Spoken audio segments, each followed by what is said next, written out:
നാടിനെ നടുക്കിയ എല്ലാവരെയും ദുഃഖത്തിലാഴ്ത്തിയ ഒരു വാർത്തയാണ് നമ്മൾ കേട്ടത്. സുബൈദ എന്ന ഉമ്മയെ ആഷിഖ് എന്ന മകൻ കൊലപ്പെടുത്തിയിരിക്കുന്നു. ആഷിഖ് എന്ന മകനാണോ അത് ചെയ്തത്, അതോ ലഹരിയോ? ഏത് ലഹരി പുറത്താണെങ്കിലും ആ ഉമ്മയെ വകവരുത്തുമ്പോൾ ആ മകൻ്റെ കൈ വിറച്ചില്ലേ? ഇതെൻ്റെ ഉമ്മയാണെന്ന് അവന് തോന്നിയില്ലേ? ഏതായാലും പെട്ടെന്നുള്ള പ്രകോപനത്തിൻ്റെ പേരിലല്ല ആഷിഖ് ഈ ഉമ്മയെ വെട്ടിക്കൊലപ്പെടുത്തിയിരിക്കുന്നത്. അയൽപക്കത്ത് നിന്ന് വെട്ടുകത്തി വാങ്ങി ഉമ്മയുടെ കഴുത്തിന് നേരെ നീട്ടുമ്പോൾ ഈ മകന് കൈ വിറച്ചില്ലേ? 2.5 വയസ്സിൽ പിതാവ് ഉപേക്ഷിച്ചു പോയ ഈ മകനെ എന്ത് ത്യാഗം സഹിച്ചു മറ്റൊരു ജീവിതം തിരഞ്ഞെടുക്കാതെ കൂലിപ്പണിയെടുത്താണ് ഈ ഉമ്മ ഈ മകനെ വളർത്തിയത്.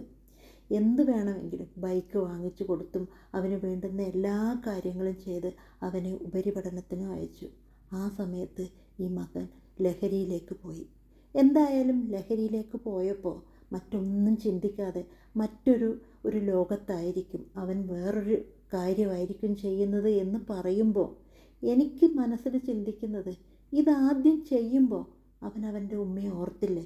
അപ്പോൾ ബോധം മറിഞ്ഞില്ലല്ലോ, ഞാനിത് ചെയ്യാൻ പാടില്ല. ഒരു പ്രാവശ്യം ചെയ്ത് രണ്ടാമത് ചെയ്യുമ്പോഴെങ്കിലും എൻ്റെ ഉമ്മ എനിക്ക് വേണ്ടി ജീവിക്കുന്നതാണ്. പിതാവ് ഉപേക്ഷിച്ച് പോയതിന് ശേഷം എന്നെ ഇത്രയും വളർത്തിയത്, എന്നെ ഇങ്ങനെ നോക്കിയത്, എൻ്റെ എല്ലാ ആഗ്രഹങ്ങളും സാധിച്ചു തന്നത് ഈ ഉമ്മയാണെന്ന് അവൻ ആലോചിച്ചില്ലല്ലോ. എന്തായാലും നാട്ടുകാരൊക്കെ പറയുന്നത് കേൾക്കുമ്പോൾ സഹിക്കാനാവുന്നില്ല. ഇതൊന്നും 2 തവണയല്ല ഈ ഉമ്മയെ ആ വീട്ടിലെ സാധനങ്ങളെല്ലാം എറിഞ്ഞുടക്കുകയും ഉമ്മയുടെ മുഖത്ത് ചൂടുവെള്ളം ഒഴിക്കുകയും അങ്ങനെയൊക്കെ ഇവൻ 2-3 തവണ ചെയ്തിട്ടുണ്ട്.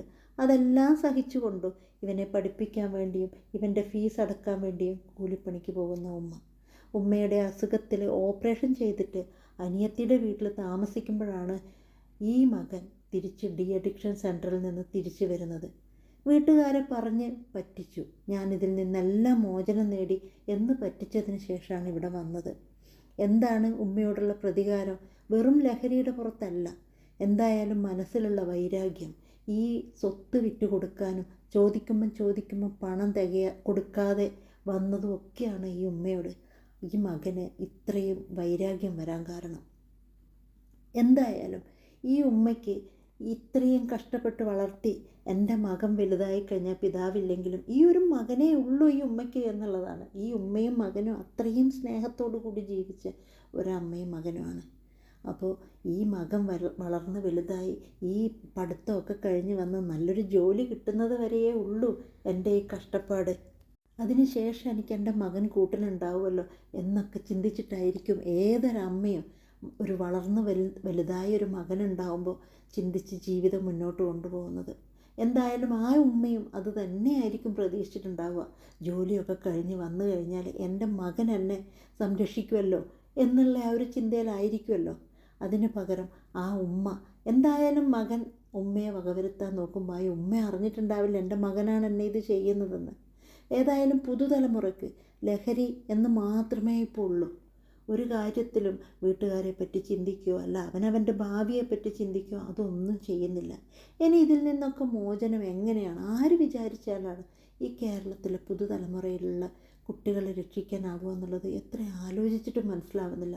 വീട്ടിൽ നിന്ന് ശ്രദ്ധിക്കണം എന്ന് പറയുമ്പോൾ ഇത്രയും വൈരാഗ്യം വരാനുള്ള കാരണം ഇതിനൊക്കെ എതിര് നിന്ന ഒരു ഉമ്മയായതുകൊണ്ടല്ലേ ഇത്രയും വൈരാഗ്യം മനസ്സിൽ കുത്തി നിറച്ചത്.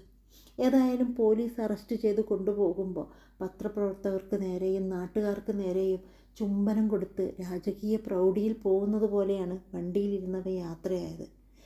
ചുംബനം കൊണ്ട് മൂടി ഉറക്കിയ ഒരു ഉമ്മയെ വകവരുത്തിയതിന് ശേഷമാണ് ആ യാത്ര എന്ന് അവൻ അറിയുന്നില്ലേ?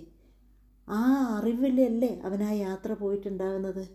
ഉറങ്ങാതെ ഇരിക്കുമ്പോഴും മകന് കാവലായി ഉമ്മ കൊടുത്ത് ഉറക്കി, ഭക്ഷണം കൊടുത്ത് ഉറക്കിയ ഒരു ഉമ്മയെ ഈ രീതിയിൽ ചെയ്തിട്ട് പോകുമ്പോൾ ആ പോക്കിൽ പോലും അവനൊരു കുറ്റബോധം ആ മുഖത്തുണ്ടായില്ല.